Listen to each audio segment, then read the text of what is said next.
We should never allow the government to decide what is acceptable speech and what is unacceptable speech. We should penalize behaviors, not opinions, and not speech.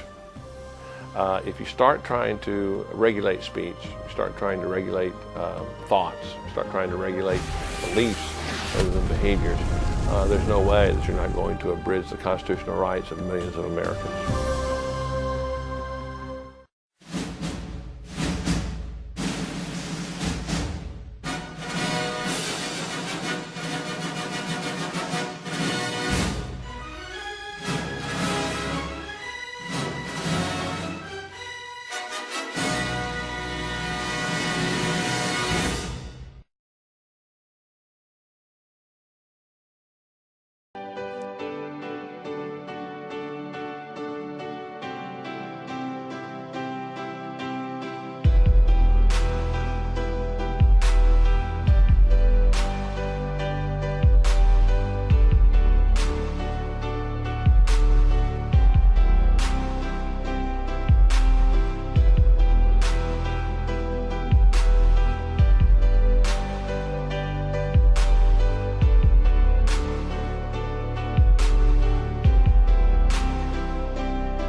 John F. Kennedy, written by Les Whitten, performed by Anthony Heald.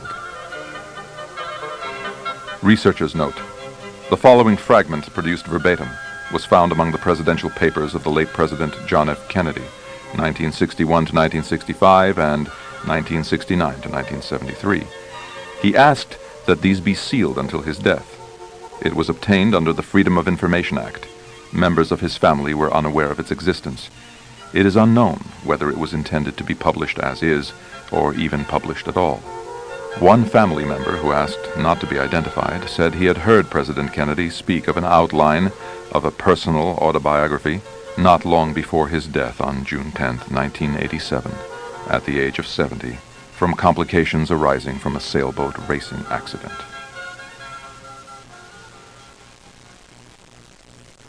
The night before, in Fort Worth, I heard on the radio that overcast skies were expected in Dallas, and I turned to Jackie before we went to sleep and told her it might rain.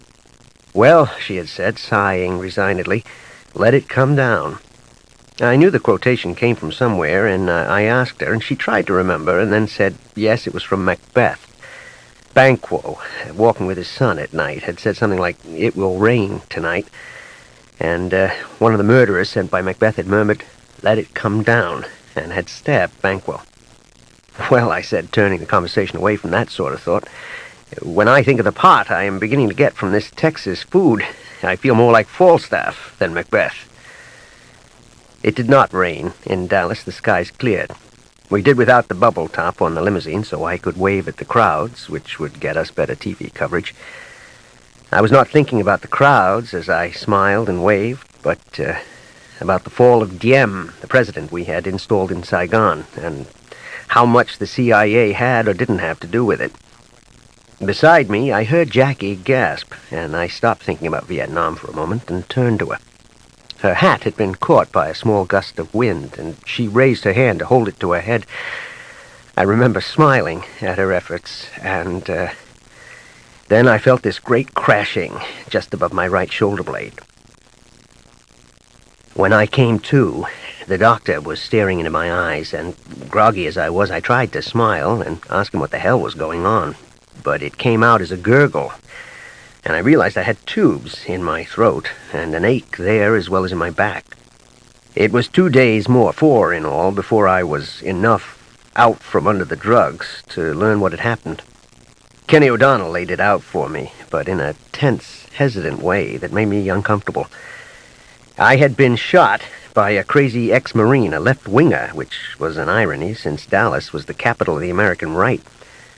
"Hoover swears he acted alone," Kenny said. "Do you believe him?"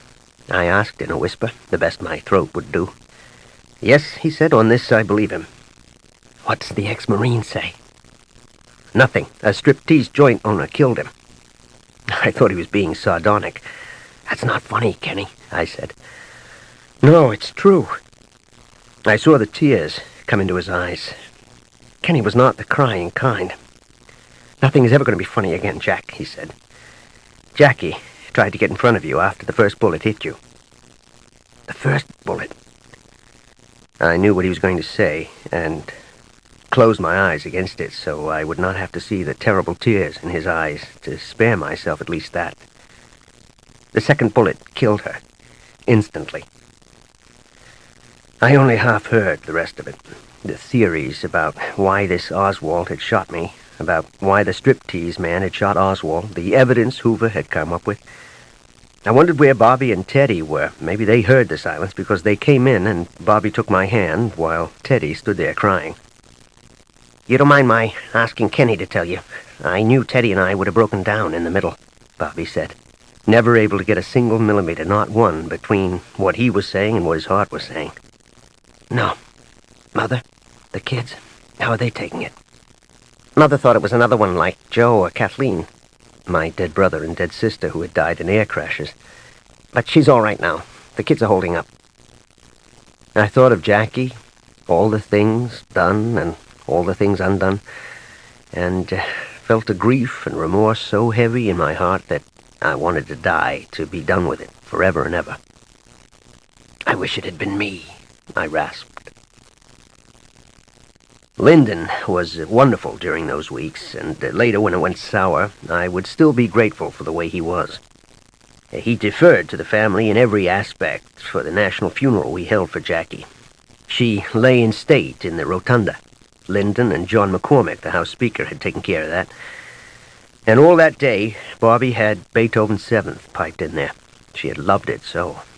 I watched on TV as the crowds filed past the catafalque, but I had to turn off the sound when the second movement started because I knew I could not have borne it. It was a month before I got back into the Oval Office, and then for only part of the day. Bobby, Kenny, and the rest met with me every morning. Lyndon took a back seat now, but reluctantly because he knew how very damn well he had done. We all knew that the only positive thing that could come out of Jackie's death was to build a monument to her from our New Frontier programs. We subtly put it that way to Jim Eastland and Ev Dirksen and other Senate Southerners and conservatives. Jackie would not have approved, but not because she did not feel deeply for the disadvantage, because she did, in spite of the bad rap she got from the media. But it was not her style. She had always been more in tune with poetry than politics. Sometimes I found myself in dialogue with her when I was unable to sleep. Robert Frost never got a single Negro past a poll watcher in southern Alabama, I reasoned with her over my using her death to further the Civil Rights Bill. And all the U.S. Marshals with all the guns in the world never got a man to look at snowy woods in the evening in a new way, she seemed to answer. "Jack, don't use me like this." But I did, and by February I was sure I was going to get a civil rights bill through, and a war on poverty bill, and maybe Medicare, even with the tax cut and the shaved-down budget.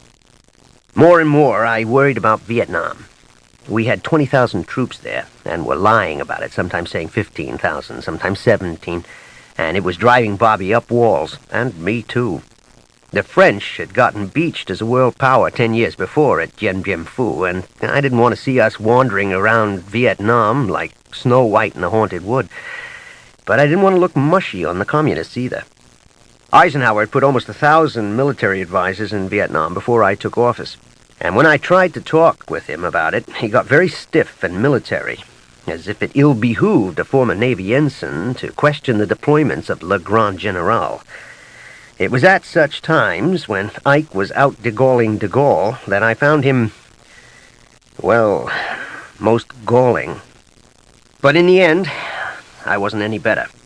I let the Pentagon have its way, and McNamara, my defense secretary, and Lyndon did nothing to stop me. And bit by bit, we sent in training troops, then planes, and all of a sudden we were in a shooting war. Bobby put it to me in a ham-handed way in March, 4 months before I had been shot. "I'm tired of us lying, tired of this war, tired of us backing on new bunch of thieves in Saigon. George Aiken, an ancient senatorial leprechaun from Vermont, was at supper last night and said, 'Why don't we just march out and declare ourselves the winner? and the whole table laughed, with him and at me, when I tried to defend us. I was in my rocker, and was acutely aware of its rapid creaking as we tried to figure out how we could withdraw, and with a little more honor than Aiken had in mind. "The Hawks will slash us to bits if I just pull out," I said, "and I need their support on the domestic stuff." "You've got a hawk in your own nest," Bobby said, meaning Lyndon. I thought about that for a while. "Without him, there wouldn't be any nest," I said. I had beaten Nixon by just over 100,000 votes. I would never have won, never have carried Texas and so much of the South without Lyndon. I had known when I took him on the ticket that he was compulsive. I had underestimated how compulsive. I had counted on his loyalty not to undercut me. He didn't see it as disloyalty, but as protecting me from Bobby and the other dubs. Finally, I agreed to a meeting about Lyndon with my inner circle. "Cut him off the ticket when you make the announcement that you're going to run again," Kenny counseled. "We can get him to say his heart's bad, and find him a little something that'll let him look at himself without weeping when he shaves." Bobby backed Kenny, and we talked about putting Lyndon on the Supreme Court, or giving him state or defense. But I couldn't bring myself to dump him. I couldn't forget how classy he had been after I was shot, and besides, I felt I could control him. They all left grumbling, and I felt badly torn. It was about then, 3 months before the Republican convention, that I began to get dizzy spells. I called in Patrick Mowbray from Massachusetts General to check me out, because I knew I could trust him to tell me the truth, and then handle the press well if the news was good, and shut up if it was bad. I knew the news wasn't good when he told me he couldn't do an accurate assessment unless he could get me someplace with a full lab, X-rays, and the new electronic scanners. "You're saying it may be my brain," I said. He looked uneasy. He had taken care of Dad when he began to fade, and I asked him to be as blunt with me now as he had been with the family then. "I want to know what you think," I said. "I think you should let me give you a full run of tests. If you're okay, you're okay. If the trauma got to your head more than we thought, then you better think about not running for a second term." "With Goldwater?" the senator from Arizona. "A sure pushover?" I asked exasperatedly. "Pat, I could beat him running from the balcony of a Scully Square whorehouse." He smiled and spoke more about the tests, and finally I agreed to come to Boston sometime soon and take them if we could make it look like I was just dropping in for a routine checkup on the way back from a weekend at Hyannisport. As often happens when you want to avoid finding out what is really wrong with you, the symptoms went away, and I put off seeing Mowbray. I declared for the nomination, but said the affairs of the nation, from Vietnam to the economy, would tie me up too much to campaign, and Lyndon took the stump for me. In June, all hell broke loose in Mississippi. 3 civil rights workers, 2 of them white, disappeared after being seized by a mob, and I asked Hoover to take a look. He came over with that pious, sag-jaw look of his. "My sources say the Klan killed them," he said. "We are extending every cooperation to the Mississippi authorities." "The Mississippi authorities, my ass," I barked at him. "The goddamn Mississippi authorities are who's to blame. I want us to break the backs of the scumbags who took these people off, and I want it fast." I had never forgiven him for spying on me and a Danish woman during World War II. His gumshoes had followed us from her hotel room to church and back to the hotel room. His pretense had been that she was a spy, which was horse manure, and that it might be used against Dad, who was ambassador to London. "Fast may be several weeks, Mr. President," Hoover said. Yeah, I knew he detested me, and he knew I detested him. "In several weeks, I may have to find me a new FBI chief if it's not resolved," I said coldly. The old faggot, if that's what he was, knew I was bluffing. The country loved him, and he had once hinted to Kenny that he had evidence I had been less than St. Paul pure with regard to women, which, alas, was true. "I want daily reports on progress," I told him, furious that we both knew he was outside my control. The hostility of our talk gave me a renewed dizzy spell. I ignored it and concentrated on using the Mississippi horrors to push the Civil Rights Bill through. Again, Lyndon was magnificent, arm-twisting, deal-swapping, and in Atlanta, calling for the bill's passage with the speech beginning, "We shall overcome." When the filibustering was done, it cleared the Senate with 15 votes, the most powerful civil rights measure in history. The conventions were imminent, and Bobby and Kenny and most of the rest still felt I should push Lyndon out. But I simply could not do it. We had our final meeting at Bobby's place on Hickory Hill, and Ethel brought the drinks in with the kind of junk snacks Bobby loved. I laid it all down. Firing him would be no good politically, even though I could beat Goldwater with Kenny, the least likely politician imaginable, as a running mate. No good legislatively, because if we dump him, no friend of his on Capitol Hill will vote even to pay the White House carpenter. No good strategically, because, to quote him, I'd rather have him inside our tent pissing out than outside pissing in. And no good morally. He stays. We argued until past midnight, and they did get me to ask him for a commitment to help us get out of Vietnam, and on some other matters where he'd also been a sage-in-blue Machiavelli behind my back. That night, I lay awake in many splendid anguish, hating my job, hating the fact of Jackie's death, hating the subterfuge and deception of smuggling in women. I was going to be 50 before the end of my second term, and I was getting too old to play high school, although the Lincoln bedroom was, in fact, a good deal better than the back of a convertible on the vineyard. The truth was, I could never bring myself to like Lyndon, and I felt guilty about it. He had done much more for me than he had ever done to me, but damn it, there was something that reminded me of Hoover about him, a kind of hangdog look he got around me. Or maybe it was just that, like Hoover, I knew Lyndon did not really approve of me, as I did not of him. Next morning, I crossed over to his office in the executive office building to let him know I wanted him on the ticket again. I should have told you sooner, I said. He looked both exultant and relieved. I didn't ask. Don't blame yourself, he said. I know Bobby and some of the rest want me off. I appreciate you doing the right thing. He mixed us both scotch and water. I wouldn't say they wanted you off. They just had some concerns. He let my necessary lie pass, but his eyes got slinty. He knew their concerns meant that he was going to be making concessions. I told him what they were. You'll have to back me on getting out of Vietnam, for one thing. Jesus, how could I do more? That crafty expression on his sourdough face always made me spiteful. Damn it, Lyndon. You make all the right sounds on TV, and then you and your cronies in the Senate and God knows who at the Pentagon get the leak machine going and make it look like if I don't send another regiment or a carrier or the B-52s over there, then the communists are going to invade the farm and tie Grandma's knickers to the barn and rape her and the cow both. He smiled. Maybe the only time we ever liked each other was when I talked to him on his level. I'm sincere about Vietnam, he said. If we let Russia's gooks beat our gooks, then we'll lose face everywhere in the world. The day we pull out of Indochina is the day Castro and Khrushchev begin to take over Latin America. It's that simple. Well, simple to him, maybe. Lyndon thought of himself as the great persuader.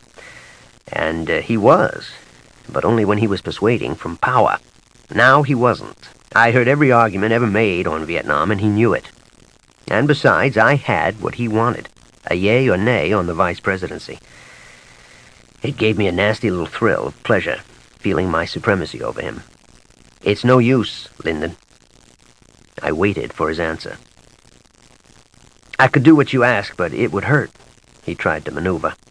If I agree, could I count on you in '68? No, that'll be Bobby's year. I was losing patience. Jesus, I burst out at him.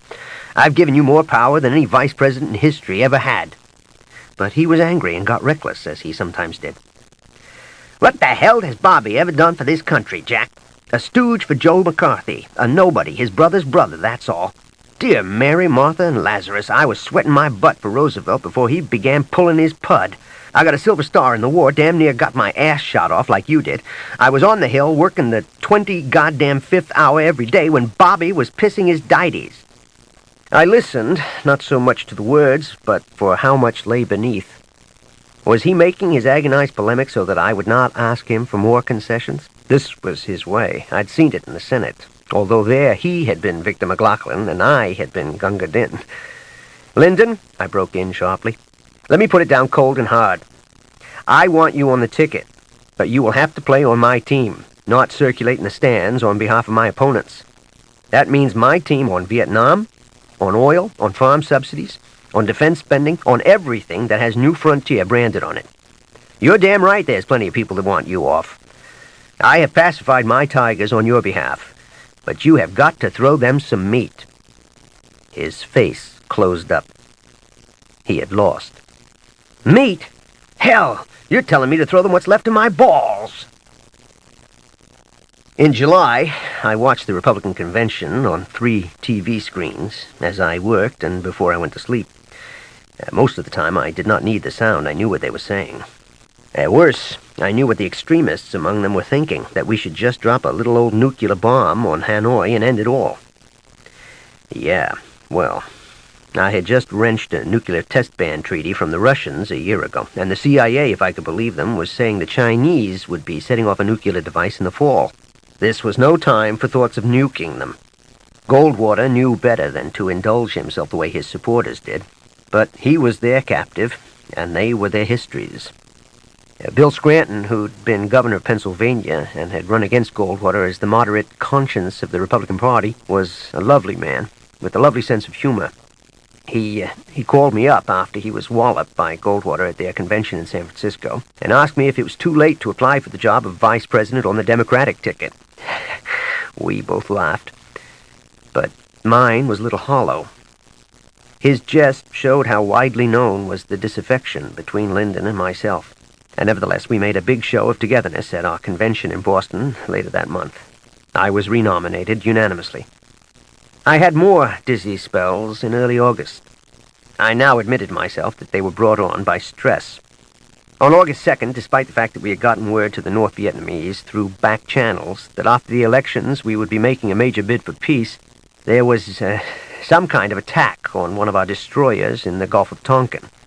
It was unclear, and the stupid Pentagon couldn't honestly seem to find out for sure, whether our destroyer or one of the North Vietnamese patrol boats fired first.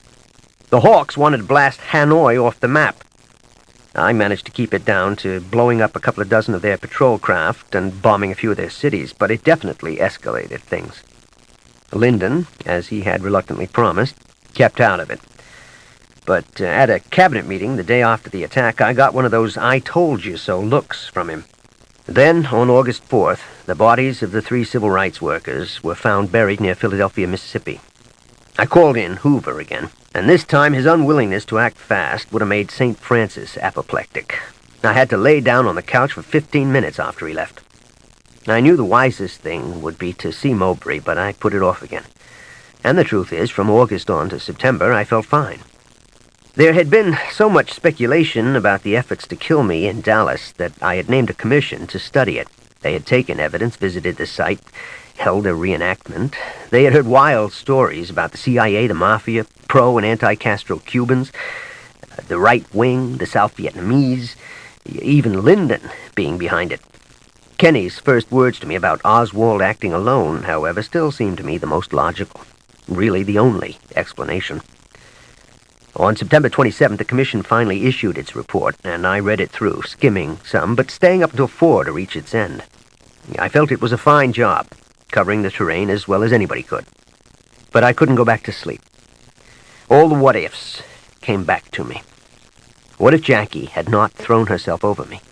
It appeared that her action jarred me out of the way of the bullet that struck her. What if I had ordered the bubble top? What if I had skipped the motorcade, or skipped Dallas altogether? I had, after all, known it was Hatesville and could just as well have gone straight to Austin. I turned and tossed with guilt and remorse, in spite of my weariness, and then, at last, fell asleep. When I woke an hour or two later, I didn't just have the dizziness, but also a numbness in my right hand. It was almost as if the computer in my head was telling my right hand not to push back the covers, not to reach for the phone. I used my left hand and told the switchboard to get Bobby and Kenny over fast. By the time they got there, I was feeling okay, but was still in the bedroom. Kenny looked at me, much as that doctor had when I first came to in Dallas. "What do you see?" I said, trying to be the tough guy. "Constricted pupils." "It's the lack of light," I said. "They look like pinpoints," Bobby said. "There's something wrong with you. It's time to see Mowbray." I tried to get up from the bed, but the dizziness hit me fully and I slumped back. "Okay," I said weakly. "Okay." In fact, it was past time. because now, if the results were bad, my successor was already in place. It would have to be Lyndon. I went to Massachusetts General for what looked like a routine checkup on the way back from a weekend at Hyannisport. Mowbray reviewed my medical records that went all the way back to my wartime back injury, which still afflicted me. At the end of the day, he came to my room, and I knew everything I needed to know from the look on his grizzled old face. I had guessed correctly after that impromptu examination he had given me in the White House a half-year before. "The brain," I said, rather than asked. "Yep. Not irreversibly, but yep." "I'll have to drop out?" "Yep." I began to cry. He stood there, waiting patiently for me to stop. God damn it, I thought. A hater, an unstable cipher, but one with near-perfect aim, kills my wife, messes up my brain, changes the course of history. All my work, all my abilities wasted by his one moment of insanity and luck, this miserable drifter's one reprieve from failure. I had always felt only the vaguest sense of a god. But now, lying there, I called on him. Not for help, for there wasn't any help he could give, but in outrage at what he had let happen to me. It was a good 3 minutes before I could talk to Mowbray. "Not irreversible?" I grasped the straw he had offered. "Maybe not irreversible. I want to do more tests, lots more. I want to think about it. I want to talk with a lot of other people. I could even be wrong."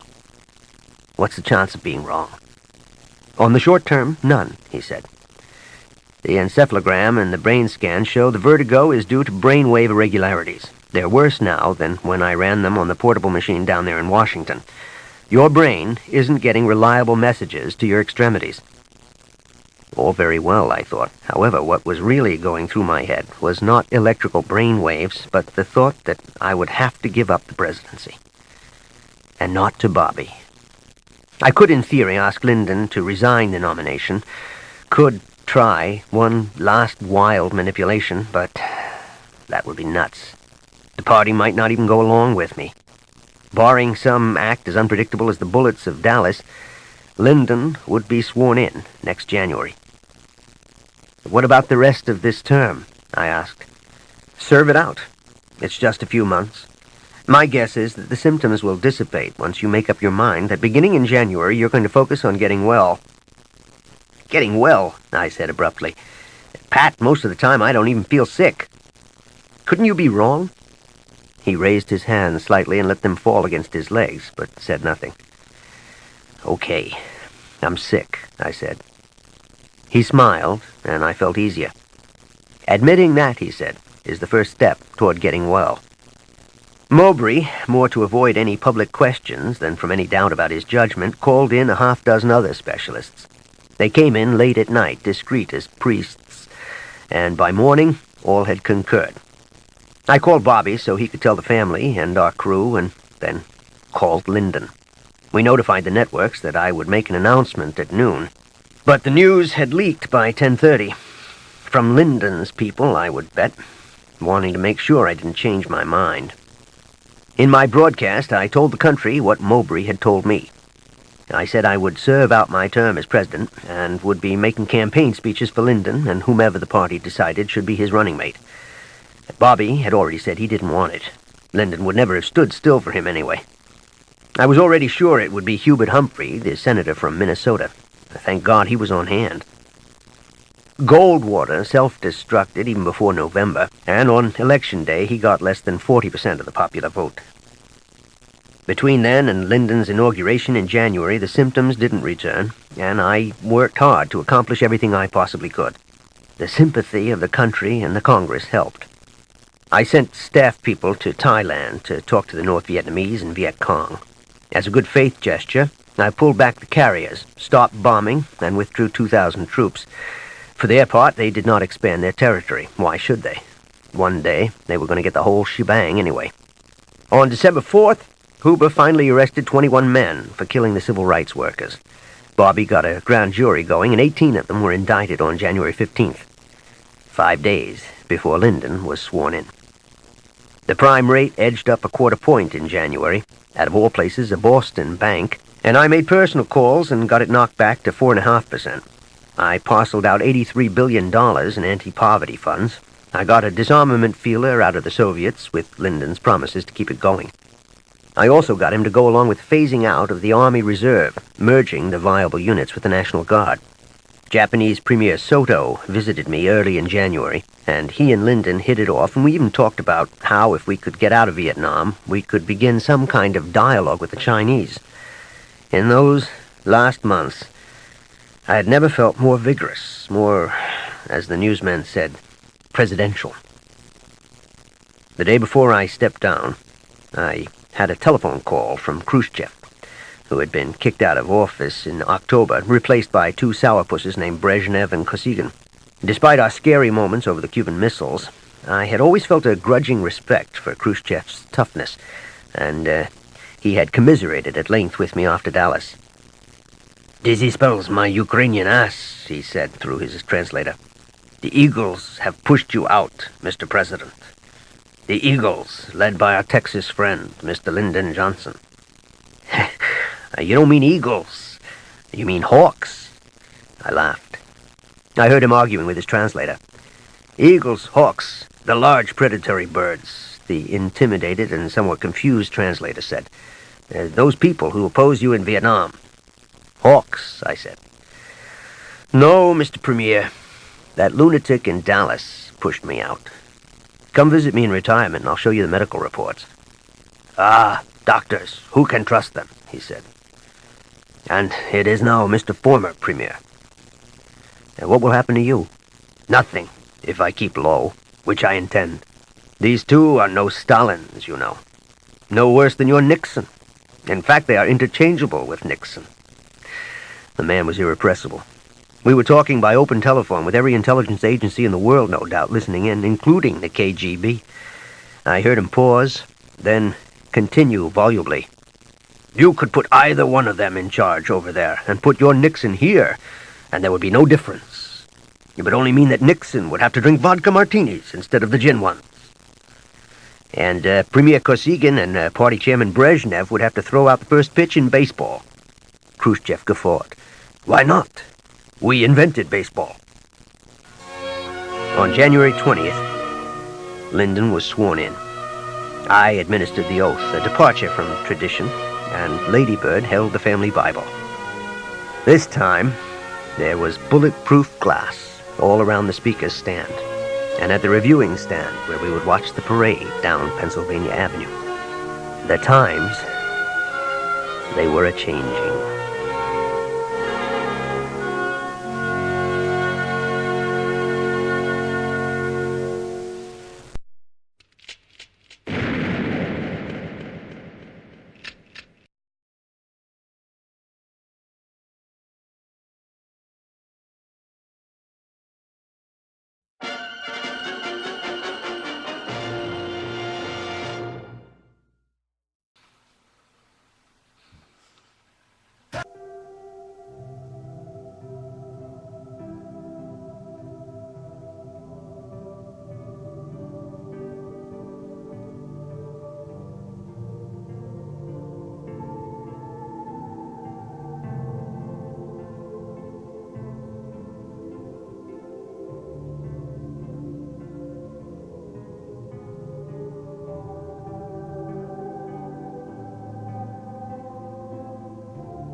His name is Omran Daknesh, just 5 years old, and his feet barely hung over the edge of a seat in an ambulance. Dazed, he didn't cry as he wiped away blood and the dust from a building that collapsed around him in an airstrike. His silence somehow reminded the world today of its silence in the face of the atrocities in Aleppo. Omran was pulled out alive Wednesday. 5 other children died when the building they were in was hit during the relentless Syrian-Russian offensive on rebel-held areas in Aleppo. The image of Omran's face spread like wildfire on the internet. One tweet called him the real representative of the Syrian people. Stop killing Syrian innocent people, civilian. Our children need to live in peace. The doctor who treated Omran said today there were many more severe cases no one is paying attention to. We need to protect our hospital, our doctors, our medical workers from airstrike. Omran is recovering. His family now wants to escape. The same choice another boy's family made a year ago, Aylan Kurdi, whose body washed up on a beach. He too was a symbol of Syria's youngest victims. Now there's a new one. Tomorrow there may be another. Richard Engel, NBC News. They've reported from around the world, challenged the powerful, and they bring all of this to every story that breaks. We've got breaking news, and it's good news. And touches your heart. How do you even say thank you? Thank you is not big enough. I made this.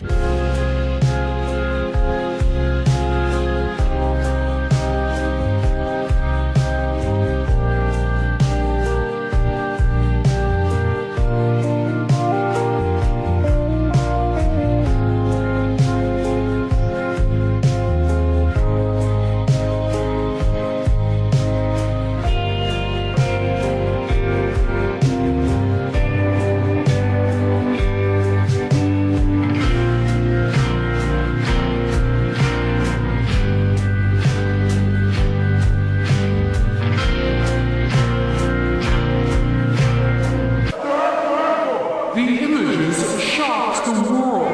Relentless bombings. Stunned survivors.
Apa